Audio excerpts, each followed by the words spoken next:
বঙ্গোপসাগরে হঠাৎ যোগাযোগ বিচ্ছিন্ন। এরপর শুরু হয় জাহাজের খোঁজ। দীর্ঘ অনুসন্ধানের পর পাওয়া গেল ডুবে যাওয়া একটি বাল্ক ক্যারিয়ার। তবে বেঁচে থাকা ২৪ নাবিকের মধ্যে এখনও নিখোঁজ ২২ জন।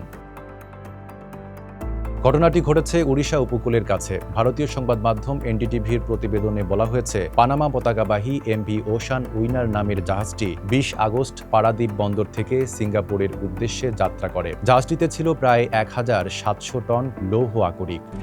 RICL TMX, যুগের পর যুগ স্থাপনা থাকে মজবুত। শনিবার বেলা ১১টা ৪৮ জাহাজটির সঙ্গে যোগাযোগ বিচ্ছিন্ন হয়ে যায়। এরপর নির্মাতা প্রতিষ্ঠানের সহযোগী সংস্থার কাছ থেকে খবর পেয়ে উদ্ধার অভিযান শুরু করে ভারতীয় কোস্টগার্ড। প্রায় ২৪০ নটিক্যাল মাইল দূরের সম্ভাব্য এলাকায় অভিযান চালিয়ে রাত ৮টার দিকে ২ নাবিককে জীবিত উদ্ধার করা হয়। কিন্তু বাকি ২২ জনের এখনও কোনো সন্ধান মেলেনি। নিখোঁজদের মধ্যে ২০ জন চীনের, ৩ জন মিয়ানমারের এবং ১ জন বাংলাদেশের নাগরিক। উদ্ধার অভিযানে এখন ভারতীয় নৌবাহিনীও যুক্ত হয়েছে। ৩টি যুদ্ধজাহাজ মোতায়েন করে চলছে তল্লাশি। তবে কিভাবে এবং কেন ডুবে গেল জাহাজটি, এখনও এর সঠিক কারণ জানা যায়নি। উদ্ধার অভিযান শেষ হওয়ার পরই বিস্তারিত তথ্য পাওয়া যাবে বলে জানিয়েছে সংশ্লিষ্ট কর্তৃপক্ষ।